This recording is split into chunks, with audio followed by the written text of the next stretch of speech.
ಶ್ರೀ ಗುರುಭ್ಯೋ ನಮಃ. ನೆನ್ನಿನ ಕ್ಲಾಸಲ್ಲಿ ಏನು ತಿಳ್ಕೊಂಡ್ವಿ? ವಿಜಯದಾಸರು ಗಯಾಗ್ ಹೋಗ್ಬೇಕಾದ್ರೇನೆ ಆನ್ ದ ವೇ ಒಂದ್ ನಾಯಿ ಹೇಗೆ ಅವ್ರ ಟೀಮನ್ನು ಫಾಲೋ ಮಾಡ್ತಾ ಇತ್ತು, ಆ ನಾಯಿ ಯಾರು ಅಂತ ವಿಜಯದಾಸರು ಹೇಳಿದ್ರು, ಇದ್ರ ಬಗ್ಗೆ ಎಲ್ಲ ತಿಳ್ಕೊಂಡ್ವಿ. ಅವ್ರು ಕಾಶಿಯಿಂದ ಗಯಾಗ್ ಬಂದಿದ್ದು ಆಯ್ತಾ. ಅಗೇನ್ ಅವ್ರು ಏನ್ ಮಾಡ್ತಾರೆ, ಕಾಶಿಗೆ ಹೋಗ್ತಾರೆ. ಕಾಶಿಗೆ ಹೋದಾಗ ಕೆಲವೊಂದು ಸ್ಪೆಷಲ್ ಡೇಸ್ ಅಂತ ಇರುತ್ತೆ, ಪರ್ವಕಾಲ. ಸೇ ಫಾರ್ ಎಕ್ಸಾಂಪಲ್, ಇವಾಗ ಕುಂಭಮೇಳ ಸೆಲೆಬ್ರೇಟ್ ಮಾಡಿದ್ರು ಅಲ್ವಾ, 144 ಇಯರ್ಸ್ ಒಂದ್ಸರಿ ಬಂದಿದ್ದು ಅಂತ ಹೇಳಿದ್ರು. ಅದು ಸ್ಪೆಷಲ್ ಪರ್ವ ಅಂತ. ಅಂದ್ರೆ ಆ ಪರ್ವ ಅಂತ ಏನ್ ಕರಿತೀವಿ, ಒಂದಷ್ಟು ಸ್ಪೆಸಿಫಿಕ್ ಡೇಸ್ ತುಂಬಾ ಸ್ಪೆಷಲ್ ಆಗಿರುತ್ತೆ. ಬೇರೆ ಅದರ್ ಆರ್ಡಿನರಿ ಡೇಸ್ಗೆ ಹೋಲಿಸಿದ್ರೆ ಎಫೆಕ್ಟ್ ಇನ್ನ ಜಾಸ್ತಿ ಇರುತ್ತೆ ಆ ದಿನಗಳಲ್ಲಿ ಮಾಡುವಂತ ಕೆಲಸ. ಆ ರೀತಿ ವಿಜಯದಾಸರು ಕಾಶಿಗೆ ಹೋದಾಗ ಅದೇ ತರ ಒಂದು ಪರ್ವಕಾಲ ಬಂದಿತ್ತಂತೆ. ಆ ಪರ್ವಕಾಲ ಬಂದಾಗ ವಿಜಯದಾಸರು ನಾನು ಹೇಳಿದ ಹಾಗೆ ಪ್ರತಿದಿನ ರಾತ್ರಿ ಅವರು ಹರಿ ಭಜನೆ ಮಾಡೋದು, ಭಜನೆ ಆದ್ಮೇಲೆ ಎಲ್ಲ ಭೋಜನ, ಎಲ್ರೂ ಊಟ ಸ್ವೀಕಾರ ಮಾಡೋದು, ಪ್ರಸಾದ. ಅದಾದ್ಮೇಲೆ ಹರಿಕಥೆ. ಅದನ್ನೆಲ್ಲ ಹೇಳಬೇಕಾದ್ರೆ ಅವರು ಆಯಾ ಕ್ಷೇತ್ರದ ಏನೇನ್ ಇಂಪಾರ್ಟೆನ್ಸ್ ಅನ್ನೋದ್ರ ಬಗ್ಗೆ ಹೇಳ್ತಾ ಏನ್ ಮಾಡಬೇಕು ಈ ಕ್ಷೇತ್ರದಲ್ಲಿ. ಗಯಾಗ್ ಹೋದಾಗ ಅವ್ರು ಹೇಳಿದ್ರು ಪಿಂಡ ಪ್ರದಾನ ಮಾಡಬೇಕು, ಪಿತೃ ಶ್ರಾದ್ದಗಳನ್ನೆಲ್ಲ ಮಾಡಬೇಕು ಅಂತ. ಅದೇ ತರ ಇವಾಗ ಕಾಶಿಗೆ ಬಂದಾಗ ಗಂಗೆ ಸನ್ನಿಧಾನ.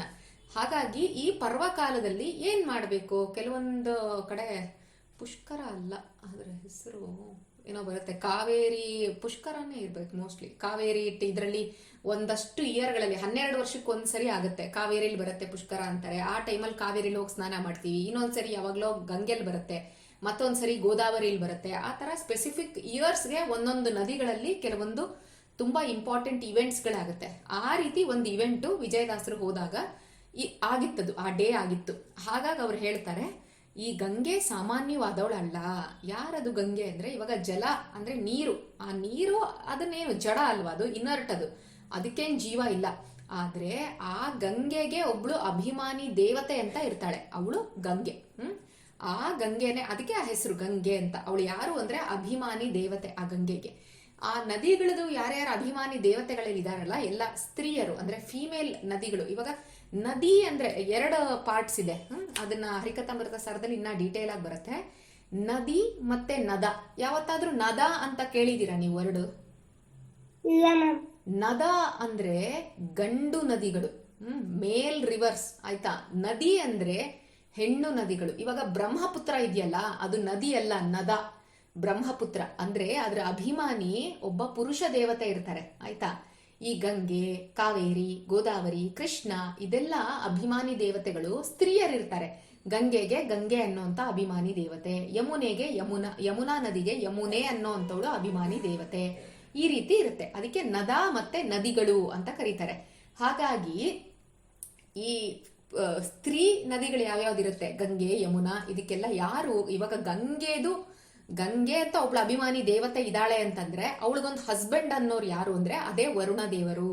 ಆ ವರುಣ ದೇವರು ಎಷ್ಟು ತುಂಬಾ ಅಂದ್ರೆ ತುಂಬಾ ಫಾರ್ಚುನೇಟ್ ಅಂದ್ರೆ, ಭಗವಂತನ ಮತ್ಸ್ಯಾವತಾರ ಬಂತಲ್ಲ, ಅಂದ್ರೆ ವೆನ್ ಭಗವಂತ ಇನ್ಕಾರ್ನೇಟೆಡ್ ಆಸ್ ಫಿಶ್, ಆ ಫಿಶ್ ರೂಪದಲ್ಲಿ ಬಂದಾಗ ಭಗವಂತ ಯಾವ ಜಲದಲ್ಲಿ ಇದ್ದಿದ್ದ ಅಂದ್ರೆ ಇದೇ ವರುಣನಲ್ಲೇನೆ ಅವರು ಆಶ್ರಯ ತಗೊಂಡಿದ್ದು.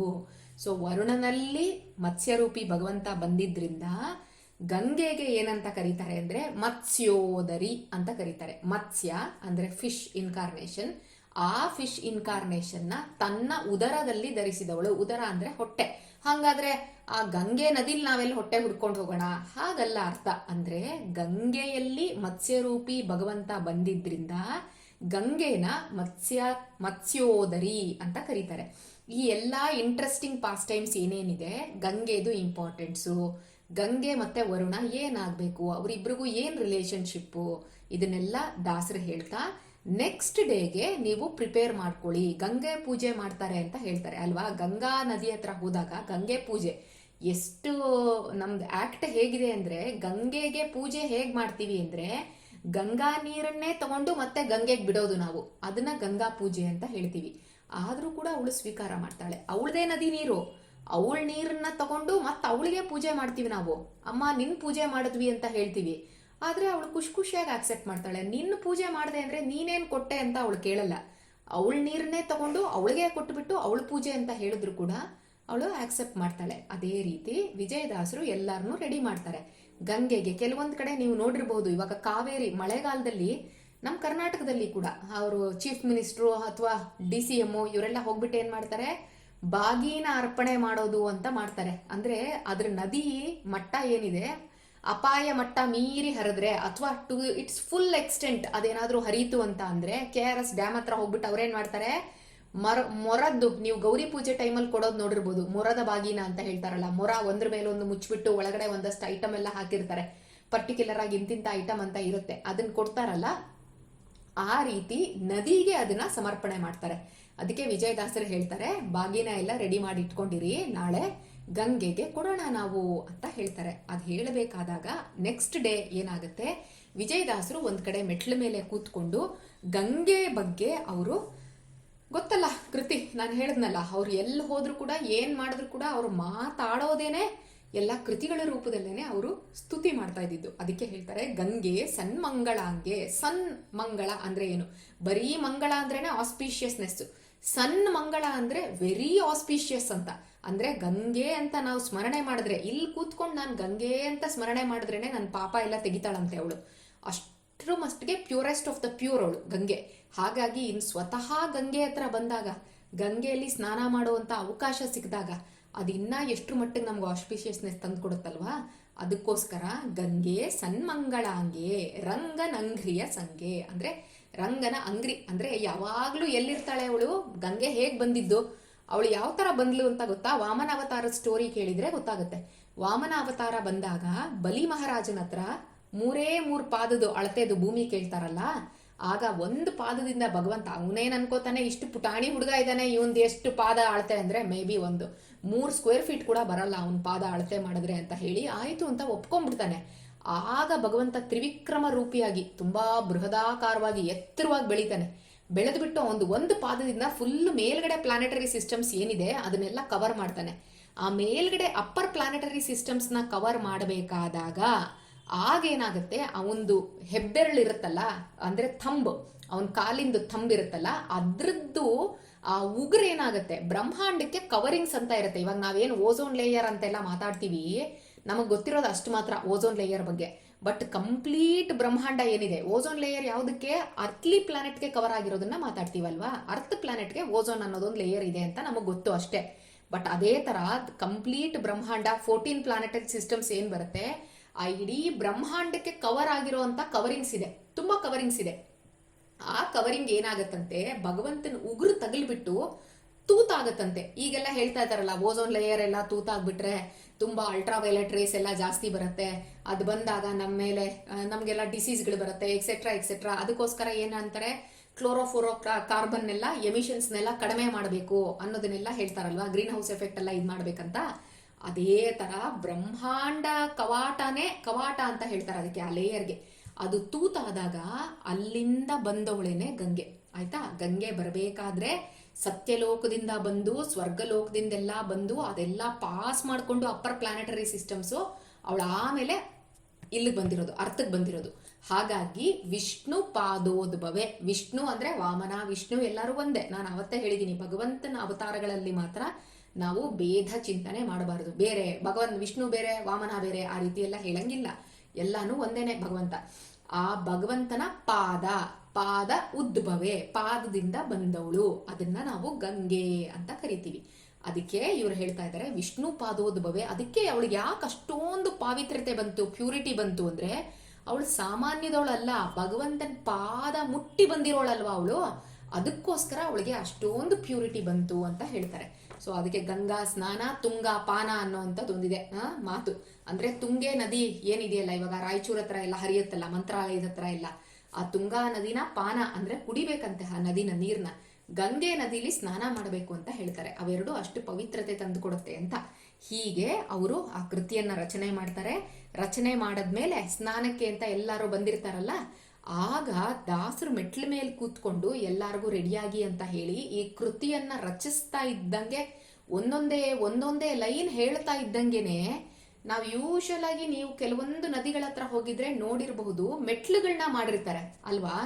ನೋಡಿದೀರಾ ಯಾವ್ದಾದ್ರು ನದಿಗಳ ಹತ್ರ ಮೆಟ್ಲುಗಳನ್ನ ಮಾಡಿರುವಂತದ್ದು, ನಮ್ಗೆಲ್ಲ ಸ್ನಾನಕ್ಕೆ ಅನುಕೂಲ ಆಗ್ಲಿ ಅನ್ಬಿಟ್ಟು. ಆ ಮೆಟ್ಲುಗಳು ಅದೇನಾಯ್ತಂತೆ ಗೊತ್ತಾ, ಅದು ರೈಸ್ ಆಗ್ತಾ ಬಂತಂತೆ ಲೆವೆಲ್. ಲೆವೆಲ್ ರೈಸ್ ಆಗಿ ಅಂದ್ರೆ ಅದು ಹೇಗೆ ಅಂದ್ರೆ ಇವಾಗ ನಾನು ಯಾರೋ ಏರ್ಪೋರ್ಟಲ್ಲಿ ಇರ್ತಾರಪ್ಪ, ನಾವು ಅವ್ರನ್ನ ಕರ್ಕೊಂಬರಕ್ಕೆ ಹೋಗಿರ್ತೀವಿ ಆಯ್ತಾ, ಏರ್ಪೋರ್ಟಿಂದ ಬರ್ತಾ ಇರ್ತಾರೆ ಅವರು, ವಾಪಸ್ ಬರ್ತಾ ಇರ್ತಾರೆ ಯಾವ ಕಂಟ್ರಿಯಿಂದನೋ ಅಥವಾ ಇನ್ಯಾವುದೋ ಸ್ಟೇಟಿಂದ ಬರ್ತಾರೆ ಅಂತ ಅನ್ಕೊಳ್ಳಿ. ನಾವು ಹೊರಗಡೆ ವೆಯ್ಟ್ ಮಾಡ್ತಾ ಇರ್ತೀವಿ, ನಮ್ಗೇನು ಒಳಗಡೆ ಹೋಗೋದಕ್ಕೆ ಬಿಡೋಲ್ಲ ಅವಾಗ. ಸೊ ಅವ್ರು ಹೊರಗಡೆ ಬಂದಾಗ ಏನಾಗುತ್ತೆ, ದೂರದಿಂದನೇ ನಮ್ಮನ್ನ ನೋಡಿ ಅವ್ರಿಗೆ ಖುಷಿ ಆಗುತ್ತೆ, ಓ ನಮ್ಮವ್ರು ಯಾರೋ ನಮಗೆ ವೆಯ್ಟ್ ಮಾಡ್ತಾ ಇದ್ದಾರೆ, ನಮ್ಮನ್ನ ವೆಲ್ಕಮ್ ಮಾಡೋದಕ್ಕೆ ನಿಂತಿದ್ದಾರೆ ಅಂತ. ನಮ್ಮನ್ನ ಇನ್ನ ಹುಡುಕ್ತಾ ಇರ್ತಾರೆ ಜನಗಳಲ್ಲಿ, ಅವಾಗ ಅವ್ರಿಗೆ ಏನಂತ ಇದು ಕಾಣಿಸೋದಿಲ್ಲ. But once they recognise us ಅಂದ್ರೆ ಯಾರನ್ನಾದ್ರೂ ನೋಡಿದಾಗ ಅವ್ರು ಗುರ್ತಿರೋರ್ನ, ಅವ್ರು ಅಲ್ಲಿಂದನೇ ಏನ್ ಮಾಡ್ತಾರೆ, ಓಡ್ಕೊಂಡು ಬರ್ತಾರೆ ನಮ್ಮ ಹತ್ರ ಅಲ್ವಾ. ಅದೇ ತರ ವಿಜಯದಾಸರು ಇಷ್ಟು ಚೆನ್ನಾಗಿ ಗಂಗೆನ ಸ್ತುತಿ ಮಾಡ್ತಾ ಇದ್ದಾರೆ, ಅವಳದೆಲ್ಲ ಮಹಿಮೆ ಹೇಳ್ತಾ ಇದ್ದಾರೆ. ಗಂಗೆ ಖುಷಿಯಾಗಿ ಅವಳೇನ್ ಮಾಡದ್ಲಂತೆ, ಆ ನೀರು ರೈಸ್ ಆಗ್ತಾ ಬಂತಂತೆ, ನೀರ್ ಲೆವೆಲ್ ರೈಸ್ ಆಗ್ತಾ ಬಂದಾಗ ಹೇಳ್ತಾರಂತೆ ವಿಜಯದಾಸರು, ಬಾಗಿನ ಕೊಡೋರೆಲ್ಲ ಕೊಡಿ ಅಂತ ಹೇಳ್ತಾರೆ ಅಲ್ಲಿರೋ ಹೆಂಗಸರಿಗೆ. ಆಗ ಏನ್ ಆಶ್ಚರ್ಯ ಆಯ್ತು ಅಂತಂದ್ರೆ, ಕೆಲವೊಂದು ಹೆಂಗಸರಿಗೆ ಅಂದ್ರೆ ಎಲ್ಲಾರ್ಗೂ ಅಲ್ಲ, ಇವಾಗ ಫಾರ್ ಎಕ್ಸಾಂಪಲ್ 100 ಜನ ಹೆಂಗಸರಲ್ಲಿ ನಿಂತಿದ್ರು ಅಂದ್ರೆ ಮೇ ಬಿ ಒಂದು 80 ಜನ ಹೆಂಗಸರಿಗೆ ಏನ್ ಕಾಣಿಸಿದೆ ಅಂದ್ರೆ, ಯಾರೋ ಒಬ್ಳು ತುಂಬಾ ಬ್ಯೂಟಿಫುಲ್ ಆಗಿ ಇರೋ ವುಮನ್ ಆಯ್ತಾ, ತುಂಬಾ ಚೆನ್ನಾಗಿದ್ಲಂತೆ, ಮೈ ತುಂಬಾ ಆಭರಣಗಳನ್ನ ಹಾಕೊಂಡು. ಶಿ ವಾಸ್ ನಾಟ್ ಲೈಕ್ ನಮ್ಮ ಅರ್ತ್ಲಿ ಪ್ಲಾನೆಟ್ ಅವ್ರ ತರ ಕಾಣ್ಲಿಲ್ವಂತೆ, ಎಲ್ಲೋ ಸಮ್ ಸೆಲೆಸ್ಟಿಯಲ್ ಬೀಯಿಂಗ್, ಯಾವುದೋ ದೇವಲೋಕದವ್ರ ತರ ಕಾಣಿಸಿದ್ದಾರೆ. ಆ ರೀತಿ ಅಷ್ಟು ಚೆನ್ನಾಗಿ ಅಲಂಕಾರ ಮಾಡಿಕೊಂಡು ತುಂಬಾ ಚೆನ್ನಾಗಿರುವಂತ ಒಬ್ರು ಸ್ತ್ರೀ, ಅವ್ರು ಬಂದು ಏನ್ ಮಾಡಿದ್ರಂತೆ, ಇವ್ರ ಬಾಗಿನ ಕೊಡ್ತಾ ಇದ್ರೆ ಕೈಯಿಂದಾನೇ ತಗೊಂಡ್ರಂತೆ ಅವರು.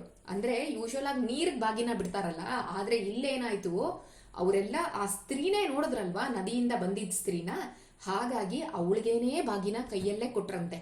ಇನ್ನು ಕೆಲವೊಬ್ಬರಿಗೆ ಕಾಣಿಸಿಲ್ಲ ಅವಳು, ಅವ್ರೇನ್ ಮಾಡಿದ್ದಾರೆ, ಗಂಗೆ ನದಿಗೆನೆ ಬಾಗಿನ ಕೊಟ್ಟಿದ್ದಾರೆ. ಎಲ್ಲಾರು ನೋಡ್ತಿದ್ದಂಗೆನೆ ಯಾರ್ಯಾರು ಬಾಗಿನ ಕೊಟ್ರೋ ಅವ್ರದೆಲ್ಲ ಬಾಗಿನ ಸ್ವೀಕಾರ ಮಾಡಿ ಅವಳು ಅದೃಶ್ಯ ಆಗ್ತಾಳಂತೆ, ಅಂದ್ರೆ ಮಾಯ ಆಗ್ಬಿಡ್ತಾಳೆ ಅವಳು. ಹಾಗಾದ್ರೆ ಬಂದಿದ್ಯಾರು, ಸಾಕ್ಷಾತ್ ಅಭಿಮಾನಿ ದೇವತೆ ಗಂಗೆ. ನದಿಗೆ ಯಾರ ಅಭಿಮಾನಿ ದೇವತೆ ಇದ್ದಾಳೆ, ಗಂಗೆ ಅಂತ ಆ ದೇವತಾ ಸ್ತ್ರೀ ಯಾರಿದ್ದಾರೆ ಅವರೇನೇ ಬಂದು ಸ್ವೀಕಾರ ಮಾಡಿದ್ದು ಬಾಗಿನಗಳನ್ನೆಲ್ಲ. ಆ ಟೈಮಲ್ಲಿ ಏನಾಯ್ತು, ವಿಜಯದಾಸರು ಒಂದು ಸೆಕೆಂಡ್ ಮೆಟ್ಲಲ್ಲಿ ಕೂತಿದ್ದಾರೆ ಅಂತ ಅನ್ಕೊಳ್ಳೋಣ. ನೀರಿನ ಲೆವೆಲ್ ರೈಸ್ ಆಗಿದೆ ಅಲ್ವಾ, ಆದ್ರೆ ವಿಜಯದಾಸರು ಮಾತ್ರ ಅವ್ರ ಜಾಗದಿಂದ ಎದ್ದಿಲ್ವಂತೆ. ನೀರಿನ ಲೆವೆಲ್ ರೈಸ್ ಆಗಿದ್ದಾಗ ಏನಾಗಿದೆ, ವಿಜಯದಾಸರು ಮೈ ಮೇಲೆ ಕೂಡ ಆ ನೀರೆಲ್ಲ ಬಂದಿದೆ. ಹಾಗಾದ್ರೆ ವಿಜಯದಾಸರು ಕಂಪ್ಲೀಟ್ ಆಗಿ ಒದ್ದೆ ಆಗ್ಬೇಕಲ್ವಾ, ವೆಟ್ ಆಗ್ತಾರ ಆಗಲ್ವಾ, ವಿಜಯದಾಸರು ಒದ್ದೆ ಆಗ್ಬೇಕಲ್ವಾ. ಯೂಶುವಲ್ ಆಗಿ ನಾವು ಮೆಟ್ಲ ಮೇಲೆ, ಇವಾಗ ಸಮುದ್ರದ ದಡದಲ್ಲಿ ಕೂತಿರ್ತೀವಪ್ಪ, ಒಂದು ವೇವ್ಸ್ ಬಂದು ನಮ್ಮನ್ನ ಹೊಡೆಯುತ್ತೆ, ನಾವು ವೆಟ್ ಆಗ್ತೀವ ಅಥವಾ ಹಾಗೆ ಡ್ರೈ ಆಗೇ ಇರ್ತೀವ, ನಮ್ಮ ಕ್ಲಾತ್ ಎಲ್ಲ ವೆಟ್ ಆಗ್ತೀವಲ್ವಾ. ಆದ್ರೆ ಇಲ್ಲೇನಾಯ್ತಂತೆ ಗೊತ್ತಾ, ವಾಟರ್ ಲೆವೆಲ್ ರೈಸ್ ಆಗಿದೆ, ವಿಜಯದಾಸರು ಕೂತಿರೋ ಮೆಟ್ಲಿಂದನೂ ಇನ್ನ ರೈಸ್ ಹಾಕೊಂಡಿದೆ. ಫಾರ್ ಫ್ಯೂ ಮಿನಿಟ್ಸ್ ಅಷ್ಟೇನೆ ರೈಸ್ ಆಗಿ ವಿಜಯದಾಸರನ್ನು ಮುಟ್ಟುಕೊಂಡು ಆ ಗಂಗೆ ಎಲ್ಲ ಹೋಗಿದ್ದಾಳೆ. ಇಷ್ಟ ಆದ್ರೂ ಕೂಡ ವಿಜಯದಾಸರು ನಾಮಗಳನ್ನ ಏನು ಹಾಕೊಂಡಿರ್ತಾರಲ್ಲ, ಗೋಪಿಚಂದನ ಎಲ್ಲ ಹಚ್ಕೊಂಡಿರ್ತಾರಲ್ಲ, ನಾನಿವಾಗ ನದಿಲಿ ಮುಳುಗ್ದೆ ಅಪ್ಪ, ನಂದು ಕುಂಕುಮ ಹೋಗುತ್ತೆ, ಯಾಕಂದ್ರೆ ಅದು ನೀರ್ ಜೊತೆ ಏನಾಗುತ್ತೆ, ಡಿಸಾಲ್ವ್ ಆಗೋಗುತ್ತೆ ಅಲ್ವಾ, ಅದು ನೀರೊಳಗಡೆ ಹೊಟ್ಟೋಗುತ್ತೆ. ಆದ್ರೆ ಅವ್ರಿಗೆ ಹಾಗಾಗ್ಲಿಲ್ವಂತೆ, ಅವ್ರು ಏನ್ ಗೋಪಿಚಂದನ ನಾಮಗಳನ್ನ ಹಾಕೊಂಡಿದ್ರು ಮೈ ಮೇಲೆ, ಹಾಗೆ ಇತ್ತಂತೆ, ಡ್ರೈ ಆಗೇ ಇತ್ತಂತೆ ಅದು ಬಿಡಿ, ಅದು ಓಕೆ. ಆದ್ರೆ ಮೈಯಲ್ಲಿ ಪಂಚೆ ಉಟ್ಕೊಂಡಿದ್ರಲ್ಲ ಅವರು, ಪಂಚೆ ಕೂಡ ಡ್ರೈ ಆಗೇ ಇತ್ತಂತೆ, ವೆಟ್ ಆಗಿಲ್ಲ. ಏನ್ ರೀಸನ್ ಹಾಗಾದ್ರೆ ಅಂತಂದ್ರೆ, ಅಲ್ಲಿ ದಾಸರು ಹೇಳಲ್ಲ ಇದನ್ನ, ದಾಸರ ತಮ್ಮಂದ್ರು ಮತ್ತೆ ಗೋಪಾಲ್ ದಾಸರು ಅವ್ರ ಕೃತಿಗಳಲ್ಲಿ ಹೇಳ್ತಾರೆ. ಮುಂದೆ ಇಲ್ಲಿ ದಾಸರ ತಮ್ಮಂದ್ರಿದ್ರಲ್ಲ, ಆನಂದದಾಸರು ಅಂತ ಹೇಳಿದ್ನಲ್ಲ ನಾನು, ಅವರು ತೃತೀಯ ಕಾಶಿ ಯಾತ್ರೆ ಮಾಡ ಬಂದಾಗ, ಅಂದ್ರೆ 3rd ಟೈಮ್ ಅವ್ರು ಕಾಶಿ ಯಾತ್ರೆ ಮಾಡ್ತಾ ಇರೋದು, ಬಟ್ ಟೋಟಲಿ 5 ಟೈಮ್ಸ್, ಯಾಕಂದ್ರೆ 2 ಸರಿ ಮನೆಯಿಂದ ಹೋಗಿದ್ರು ನೋಡಿ ಕಾಶಿಗೆ, first time and second time. ಅದ್ ಬಿಟ್ಟು ಅವ್ರ ಭಕ್ತರ ಜೊತೆ ಬಂದಾಗ 3ನೇ ಸರಿ ಇದು ಬಂದಿರೋದು. ಸೊ ಟೋಟಲಿ 5 ಆಯ್ತು, ಇದು 5th ಅಂತ ಆ ಲೆಕ್ಕದಲ್ಲಿ. ತೃತೀಯ ಕಾಶಿ ಯಾತ್ರೆ ಮಾಡ ಬಂದಾಗ ಉನ್ನತವಾಗಿ ನಭಗಂಗೆ ಉಕ್ಕೇರಿ ಗಗನಕ್ಕೆ, ಅಂದ್ರೆ 3ನೇ ಸರಿ ಕಾಶಿ ಯಾತ್ರೆಗೆ ಬಂದಾಗ ನಭಗಂಗೆ ಅಂದ್ರೆ ಈ ಗಂಗೆ ಏನ್ ಮಾಡ್ತಾಳೆ, ಉಕ್ಕೇರ್ತಾಳಂತೆ, ಅಂದ್ರೆ ಲೆವೆಲ್ ಜಾಸ್ತಿ ಆಯ್ತು ಅಂತ.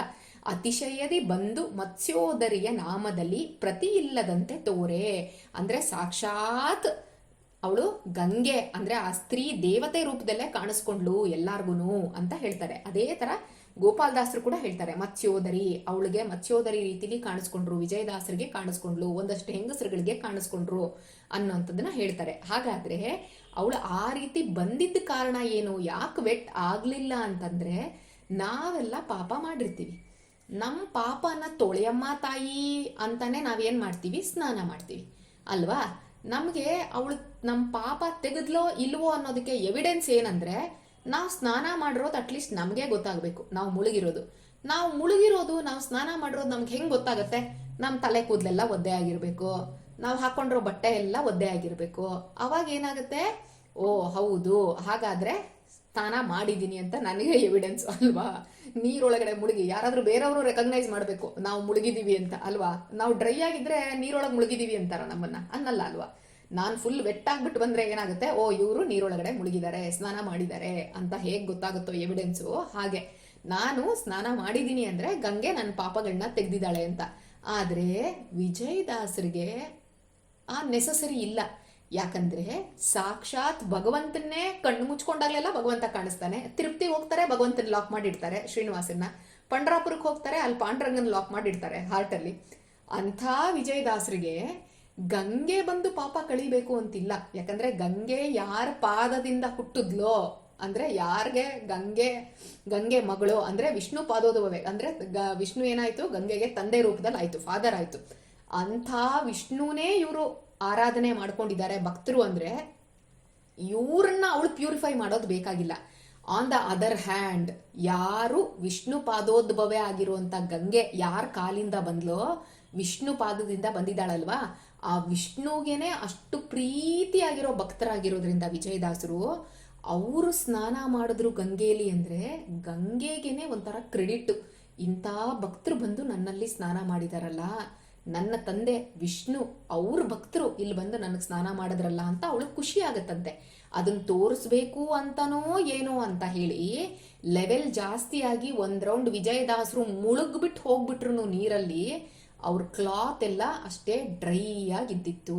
ಇದು ಗಂಗೆ ಮಾಡಿದಂತಹ ಕೆಲಸ. ಅಂದ್ರೆ ವಿಜಯದಾಸರು ಅಷ್ಟು ಪವಿತ್ರವಾಗಿದ್ದಾರೆ. ಅವ್ರು ಎಲ್ಲ ಹೋದ್ರೂ ಕೂಡ ಎಲ್ಲಾರನ್ನೂ ಪವಿತ್ರ ಮಾಡ್ತಾರೆ. ಬರೀ ಮನುಷ್ಯರನ್ನ ಮಾತ್ರ ಅಲ್ಲ, ನದಿಗಳಿಗೂ ಕೂಡ ಪವಿತ್ರ ಮಾಡ್ತಾರೆ. ತುಂಬಾ ಕಡೆ ಬರುತ್ತೆ ಇದು ಸ್ಟೋರಿ, ನೀವು ಕೇಳಿರ್ಬೋದು. ನಮ್ಗೊಂದು ಡೌಟ್ ಬರುತ್ತೆ, ನಾವೆಲ್ಲ ಹೋಗಿ ಹೋಗಿ ಹೋಗಿ ಗಂಗೆಲ್ ಸ್ನಾನ ಮಾಡೋದು ಆಯ್ತಾ, ಮಾಡಿ ಏನ್ ಮಾಡೋದು, ನಮ್ಮ ಪಾಪನವಳು ಕೊಟ್ಟು ಬರೋದು. ನಾವು ಸ್ನಾನ ಮಾಡಿ ಮಾಡಿ ನಾವೇನೋ we will get rid of our ಸಿನ್ ಅಲ್ವಾ, ನಮ್ಗೇನೋ ಪಾಪದಿಂದ ಮುಕ್ತಿ ಸಿಕ್ಕತ್ತೆ. ಆದ್ರೆ ಅಷ್ಟೊಂದು ಪಾಪ ಕಲೆಕ್ಷನ್ ಆಗುತ್ತಲ್ಲ ಗಂಗೆಯಲ್ಲಿ, ಅದನ್ನ ಕ್ಲೀನ್ ಮಾಡೋರು ಯಾರು? ಅವಳಿಗೆ ಯಾರಾದ್ರೂ ಕ್ಲೀನ್ ಮಾಡ್ಬೇಕಲ್ವಾ? ನಾವೆಲ್ಲ ಪಾಪ ಕೊಟ್ಟು ಕೊಟ್ಟು ಬರ್ತಾ ಇದ್ರೆ ಅವಳು ಹೆಂಗ್ ಕ್ಲೀನ್ ಆಗ್ತಾಳೆ ಅಂತಂದ್ರೆ, ಯಾರಾದ್ರೂ ಭಕ್ತರು ಸಂತರು ಅಂದ್ರೆ ಶ್ರೀಮದ್ ಆಚಾರ್ಯರಿರ್ಬೋದು, ಶಂಕರಾಚಾರ್ಯರಿರ್ಬೋದು, ರಾಮಾನುಜಾಚಾರ್ಯರಿರ್ಬೋದು, ಇಂಥ ಆಚಾರ್ಯರುಗಳೆಲ್ಲ ಯಾರು ಬಂದಿರ್ತಾರಲ್ಲ, ಆ ಪರಂಪರೆಯಲ್ಲಿ ಅಷ್ಟೊಂದು ಜನ ಆಚಾರ್ಯರು ಇರ್ತಾರಲ್ವಾ, ಎಲ್ಲಾರು ಬಂದಿರ್ತಾರಲ್ಲ, ಅವ್ರು ಬರ್ಲಿ ನನ್ನ ಹತ್ರ ಸ್ನಾನ ಮಾಡ್ಲಿ ಅಂತ ಗಂಗೆ ಕಾಯ್ತಾ ಇರ್ತಾಳಂತೆ. ಯಾಕಂದ್ರೆ ಅವ್ರು ಬಂದು ಸ್ನಾನ ಮಾಡಿದ್ರು ಅಂದ್ರೆ ಅವಳ ಪಾಪ ಎಲ್ಲ, ಅವಳ ಹತ್ರ ಏನ್ ಕಲೆಕ್ಟ್ ಆಗಿರುತ್ತಲ್ಲ ನಮ್ಮ ಪಾಪಗಳು, ಅದೆಲ್ಲ ಅವಳಿಗೆ ಬಿಡುಗಡೆ ಆಗಿ ಅವಳು ಪ್ಯೂರ್ ಆಗ್ತಾಳಂತೆ. ಮತ್ತೆ ಅದಕ್ಕೋಸ್ಕರ ಇಂಥವರೆಲ್ಲ ಬಂದು ಸ್ನಾನ ಮಾಡ್ಲಿ ಅಂತ ಗಂಗೆ ಕಾಯ್ತಿರ್ತಾಳೆ. ಅದರಲ್ಲಿ ವಿಜಯದಾಸರು ಕೂಡ ಒಬ್ರು ಅಂತ ದೊಡ್ಡ ಭಕ್ತರು. ಅವ್ರು ಬಂದು ಇವಾಗ ಏನು ಆಕ್ಚುಯಲ್ ಏನ್ ಹೇಳುತ್ತೆ, ರಿಚುವಲ್ಸ್ ಎಲ್ಲ ಮಾಡ್ಬೇಕಾದ್ರೆ, ಸಂಧ್ಯಾ ವಂದನೆ ಮಾಡ್ಬೇಕಾದ್ರೆ ಸ್ನಾನ ಮಾಡಿರ್ಬೇಕು, ಅಥವಾ ಇನ್ನೇನೋ ಆಹ್ನಿಕ ಮಾಡಬೇಕು, ಅದಕ್ಕೆಲ್ಲ ನಾವು ಸ್ನಾನ ಮಾಡಿರ್ಬೇಕು ಅಂತ ನಮ್ಗೆ ರೂಲ್ಸ್ ಇರೋದ್ರಿಂದ ವಿಜಯದಾಸರು ಸ್ನಾನ ಮಾಡಬೇಕು ಅನ್ನೋದು ಬಿಟ್ರೆ, ನಾವು ನೀವು ಸ್ನಾನ ಮಾಡ್ತೀವಲ್ವಾ, ನಮ್ಮ ಪಾಪ ಕಳೀಲಿ ಅಂತ ಸ್ನಾನ ಮಾಡ್ತೀವಲ್ಲ, ಆ ನೆಸಸರಿ ವಿಜಯದಾಸರಿಗಿಲ್ಲ ಅನ್ನೋದನ್ನ ತಿಳಿಸೋದಕ್ಕೆ ಗಂಗೆ ಏನ್ ಮಾಡಿದ್ಲು, ಆ ರೂಪದಲ್ಲಿ ವಿಜಯದಾಸರಿಗೆ ಅನುಗ್ರಹ ಮಾಡ್ತಾಳೆ ಅನ್ನೋದನ್ನ ನಾವು ತಿಳ್ಕೊಂಡ್ವಿ. ಆಯ್ತಾ? ಇದರಲ್ಲಿ ಏನಾದರೂ ಡೌಟ್ ಇದೆಯಾ? ಸಣ್ಣ ಇನ್ಸಿಡೆಂಟು, ಬಟ್ ತುಂಬಾ ಇದಿದೆ. ಏನಿದೆ ಡೌಟ್? ಏನಾದರೂ ಇದೆಯಾ ಇದರಲ್ಲಿ? ಇಲ್ಲ. ಅರ್ಥ ಆಯ್ತಾ? ಹೋಗ್ಲಿ, ಅರ್ಥ ಆಯ್ತಾ? ಓಕೆ. ಶ್ರೀಕೃಷ್ಣ ಅರ್ಪಣ ಮಸ್ತು. ಶ್ರೀಕೃಷ್ಣ.